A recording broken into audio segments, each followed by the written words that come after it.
Hello everyone, welcome to RNM academy channel. Students, projections of solids का chapter अभी चल रहा है और आज मैं गुजरात टेक्नोलॉजिकल यूनिवर्सिटी के जो एग्जाम पेपर्स है, क्वेश्चन पेपर्स, उसमें से एक क्वेश्चन पेपर का ये प्रॉब्लम मैं ले रहा हूँ। समर 2019 की एग्जाम का ये जीटीयू एग्जामिनेशन वाला क्वेश्चन है और इस क्वेश्चन का सॉल्यूशन हम फाइंड करते हैं। तो क्वेश्चन इस प्रकार है, जिसका वेटेज 7 मार्क्स का है। A square pyramid, side of base 40 mm and axis length 60 mm is kept on the HP on one of its base edge such that its axis makes 30-degree angle with the HP. Draw the projections of the pyramid when the base edge which is on the HP makes 45-degree angle with the VP, keeping apex of the pyramid away from the observer. तो इस question का solution आज देखते हैं, आइए।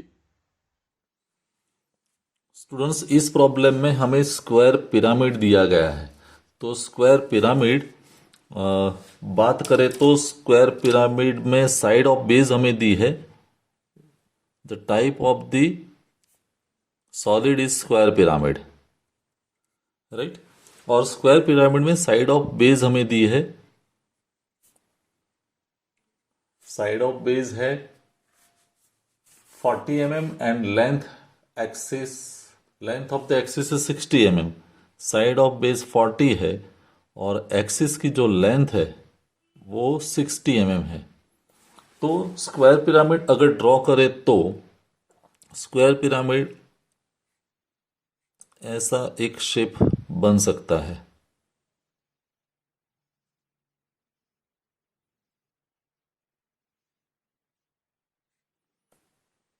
ये apex O1 है, यहीं पर सेंटर O2 है और 1 2 3 4 ये 4 कॉर्नर्स है बेस के।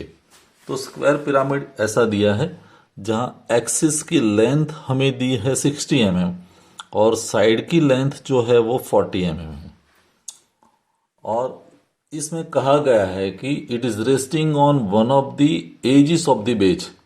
पिरामिड एचपी पर तो है, लेकिन एचपी पर, let me read the problem. A square pyramid, side of base 40 mm and axis length 60 mm is kept on the HP on one of its base edge.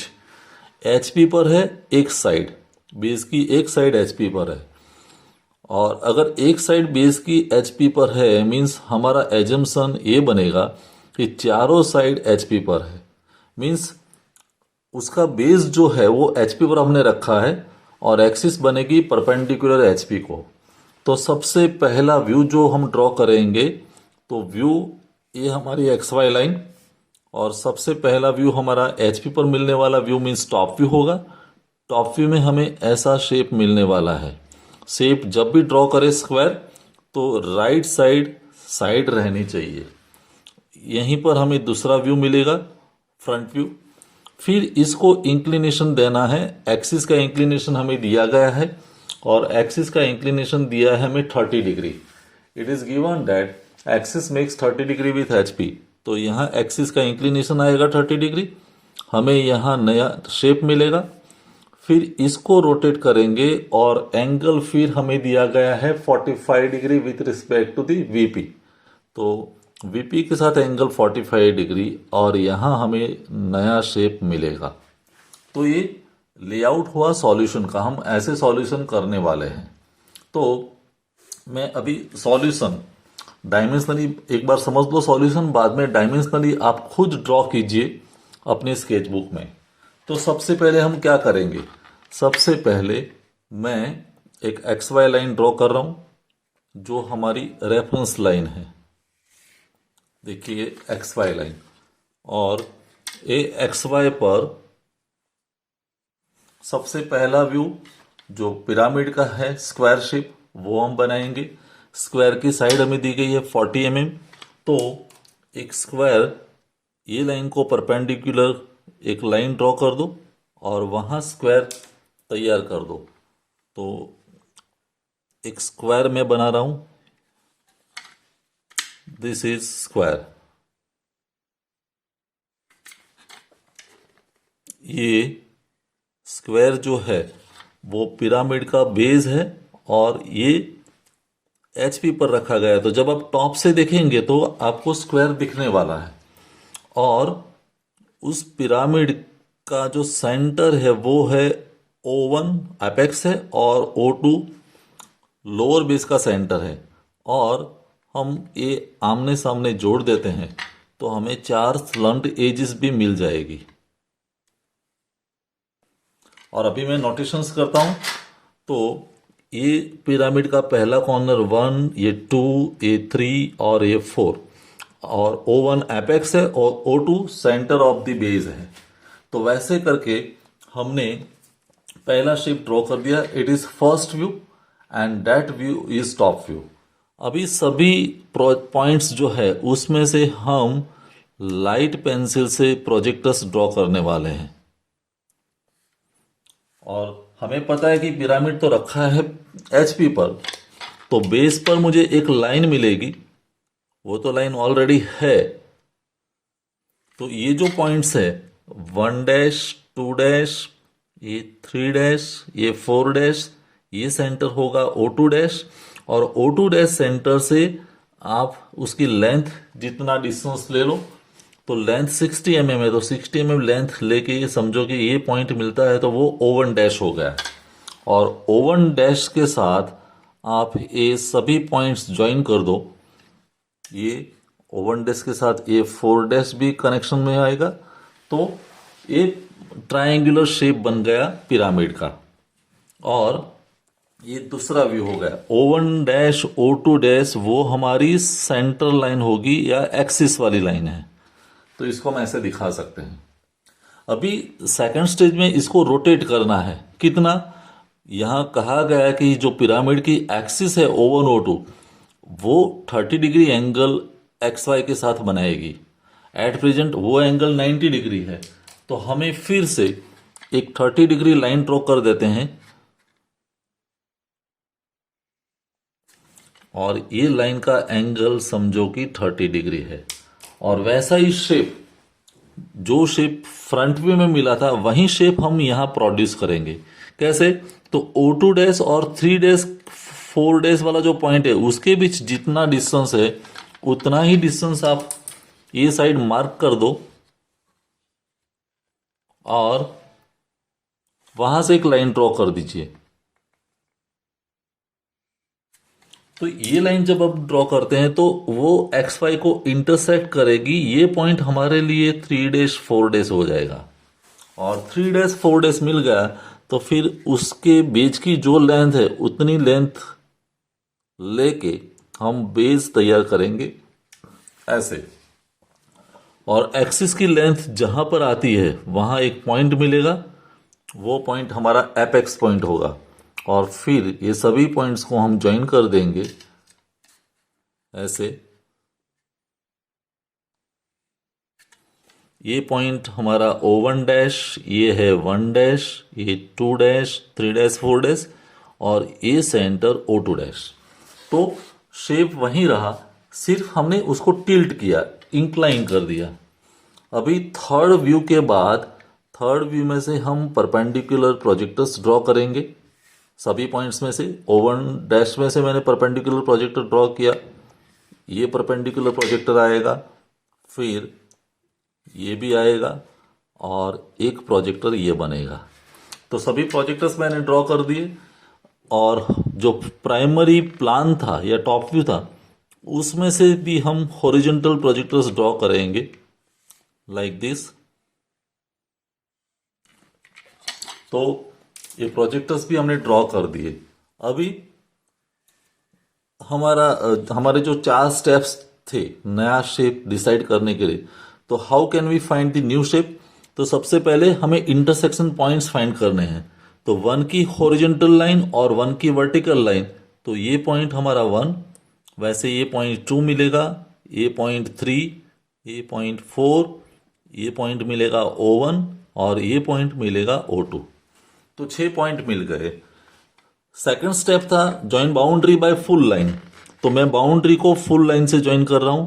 ये 1 2 join किया, फिर 2 3 join किया, फिर 1 4 ज्वाइन किया, और 3 और O1 को हम ज्वाइन करेंगे 3 और O1 और वैसे 4 और O1। तो बाउंड्री तैयार हो गई।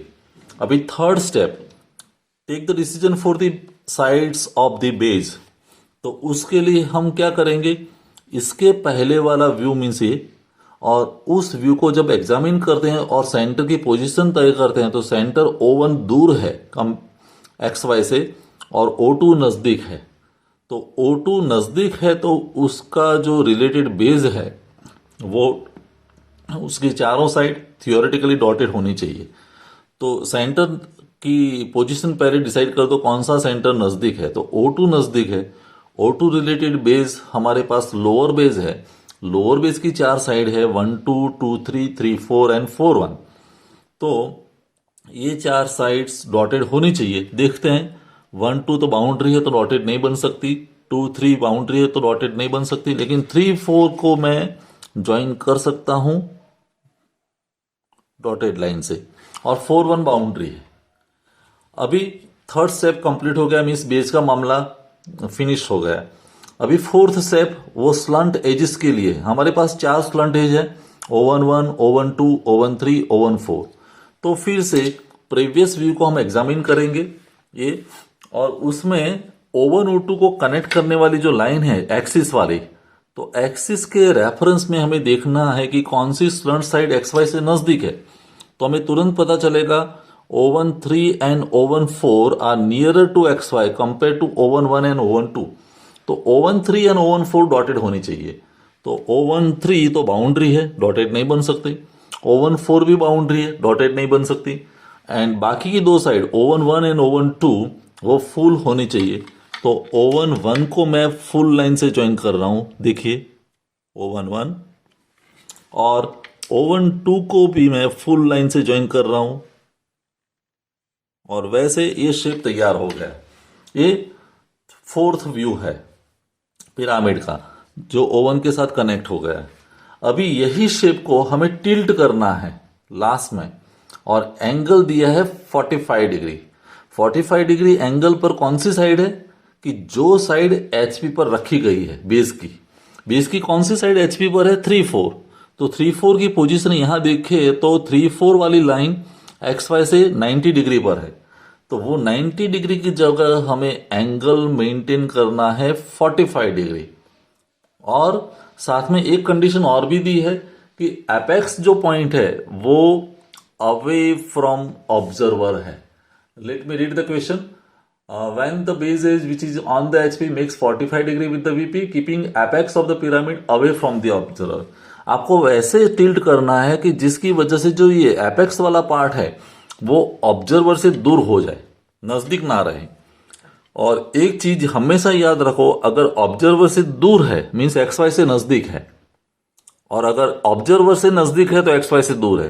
तो हमें O1 पॉइंट XY से नजदीक रखना है। वो कैसे हम करेंगे, तो देखिए एक मैं पहले 45 डिग्री लाइन ड्रॉ कर रहा हूं XY से। मैं यहां rotation of ground line method use नहीं कर रहा हूं। XY लाइन ड्रॉ कर दी और उस पर मैं पहली साइड 1 2 ले रहा हूं। तो देखिए उतने ही डिस्टेंस पर मैं पहली साइड 1 2 बना रहा हूं, सेम डिस्टेंस लेके ये पॉइंट 1 और ये 2, ठीक है। फिर उतना ही डिस्टेंस लेके आप बाकी के सभी पॉइंट्स फाइंड करेंगे तो पता चलेगा कि same shape can be generated again. तो एक पॉइंट यहां मिलेगा, फिर ऐसे लाइन बनेगी देखिए, और ये अंदर वाली जो लाइन है वो डॉटेड आएगी, और फिर उससे डिस्टेंस पर O1 है तो O1 पॉइंट यहां मिलने वाला है, और O1 के साथ इसका ज्वाइनिंग होगा, फिर ये ज्वाइनिंग होगा। जब आप एक्चुअल डायमेंशन से ड्रॉ करते हैं तब ये सभी पॉइंट्स फाइंड करने पड़ेंगे सेम। ये सेंटर मुझे मिलेगा वो O2 है, फिर O1 2 वाली लाइन फुल आएगी, O1 1 वाली लाइन भी फुल आएगी, तो same shape is generated here, shape वही है, सिर्फ मैंने एंगल दिया एक्स वाई के साथ 45 डिग्री। ये बात हमेशा याद रखनी चाहिए। तो आपकी जो साइड थी 1 2 ये 3 है और ये 4 है, तो 3 4 साइड का एंगल एक्स वाई के साथ 45 डिग्री बन गया है। साथ में जो एपेक्स पॉइंट था वो एक्स वाई से नजदीक हुआ, मीन्स यही कहीं ऑब्जर्वर है, तो ऑब्जर्वर से ये दूर हुआ। ये ऑब्जर्वर की पोजीशन है, यहां से ऑब्जर्व करते हैं, तो ऑब्जर्वर से वो दूर है, बेस नजदीक है ऑब्जर्वर के लिए, लेकिन एपेक्स पॉइंट दूर है। वो एपेक्स पॉइंट एक्स वाई से नजदीक हुआ, तो ये व्यू थियोरेटिकली करेक्ट व्यू है। और अभी लास्ट में फाइनल व्यू हमें यहां मिलेगा, और उसके लिए हमें पता है कि सभी पॉइंट्स में से हम परपेंडिकुलर प्रोजेक्टर्स ड्रॉ करेंगे। जैसे O1 में से मैंने ड्रॉ किया, वैसे 3 में से हम ड्रॉ करेंगे। फिर आगे जाते हैं तो ये लाइन बनेगी, फिर एक लाइन 4 वाली भी आएगी, एक लाइन आपकी 1 से भी निकलेगी। तो सभी पॉइंट्स में से हमने परपेंडिकुलर प्रोजेक्टर्स ड्रॉ कर दिए, और यहाँ हमारे हॉरिजॉन्टल प्रोजेक्टर्स बनेंगे। तो O1 डैश में से हॉरिजॉन्टल प्रोजेक्टर, फिर 1 में से, फिर ये सेंटर आएगा O2, उसमें से भी हॉरिजॉन्टल प्रोजेक्टर्स, और 3 4 तो ऑलरेडी एक्स वाई पर है। अभी फिर से वो 4 स्टेप्स हमें रिपीट करने हैं। पहला स्टेप है गेट द इंटरसेक्शन पॉइंट्स। तो इंटरसेक्शन पॉइंट 1 2 3 4 पहले फाइंड करते हैं। तो ये 1 वाली लाइन और ये 1 वाली लाइन, तो ये पॉइंट मुझे मिला 1 डैश। 2 वाला प्रोजेक्टर और ये 2 वाला प्रोजेक्टर मीन्स ये पॉइंट 2 डैश। 3 वाला प्रोजेक्टर और ये 3 डैश। 4 वाला projector 4 dash. O1 means A O1 dash, and O2 तो O2 मिलेगा ये लाइन पर यहीं O2 डैश। तो 6 पॉइंट मिल गए। First step is over. Second step में बाउंड्री हमें ज्वाइन करनी है फुल लाइन से। तो देखो मैं बाउंड्री ज्वाइन कर रहा हूं। पहले मैं कनेक्ट करता हूं 1 और 4 पॉइंट को। तो 1 डैश 4 डैश, फिर 4 डैश टू 3 डैश, और 3 डैश का ज्वाइनिंग होगा O1 डैश के साथ। फिर O1 डैश का ज्वाइनिंग होगा 1 डैश के साथ। तो ये बाउंड्री बन गई। बाउंड्री के बाहर कोई पॉइंट नहीं है, अंदर सभी पॉइंट्स है। तो second step is over. Third step में हमें बेस के बारे में सोचना है, कौन सा बेस डॉटेड आएगा। अपर बेस वैसे भी नहीं है, लेकिन हमें उसका पहले वाला व्यू ये एग्जामिन करना है, और हमें देखना है कि कौन सा सेंटर नजदीक है एक्स वाई से। तो O1 नजदीक है, O2 दूर है, तो O1 रिलेटेड बेस डॉटेड होना चाहिए। लेकिन पिरामिड है तो अपर बेस तो है ही नहीं, तो O1 रिलेटेड बेस का कोई सवाल ही नहीं बनता डॉटेड का। तो उसका इनडायरेक्ट मीनिंग ये निकला कि जो दूसरा बेस है वो फुल आएगा, 1 2 2 3 3 4 4 1। तो चारों साइड हम फुल लाइन से दिखाएंगे। तो 1 डैश 2 डैश को मैं ज्वाइन कर रहा हूं फुल लाइन से, फिर 2 डैश 3 डैश को भी मुझे ज्वाइन करना पड़ेगा फुल लाइन से। 3 4 तो बाउंड्री है और 4 1 बाउंड्री है। तो चारों साइड फुल लाइन से हो गई, तो बेस का मामला खत्म। अभी रहा लास्ट स्टेप, वो स्लंट एजिस के लिए। तो स्लंट एजिस के लिए भी हमें पहला उसके पहले वाला व्यू देखना है, और O1 O2 लाइन को ध्यान में रखना है। O1 O2 के रेफरेंस में देखो कौन सी स्लंट साइड नजदीक है। तो O1 1 नजदीक है, O1 4 नजदीक है, और O1 2 O1 3 दूर है एक्स वाई से। तो दो स्लंट साइड नजदीक है, O1 1 एंड O1 4। तो O1 1 तो बाउंड्री है, मैं डॉटेड से ज्वाइन नहीं कर सकता, लेकिन O1 डैश 4 डैश जो है उसको मुझे डॉटेड लाइन से दिखाना पड़ेगा। तो O1 डैश 4 डैश, देखिए ये O1 डैश 4 डैश को मैं डॉटेड लाइन से दिखा रहा हूं, और बाकी जो दो साइड है दूर है O2 एंड O3 वो फुल आएगी। तो O2 डैश एंड 2 डैश, ये दोनों पॉइंट्स को मुझे फुल लाइन से ज्वाइन करना है।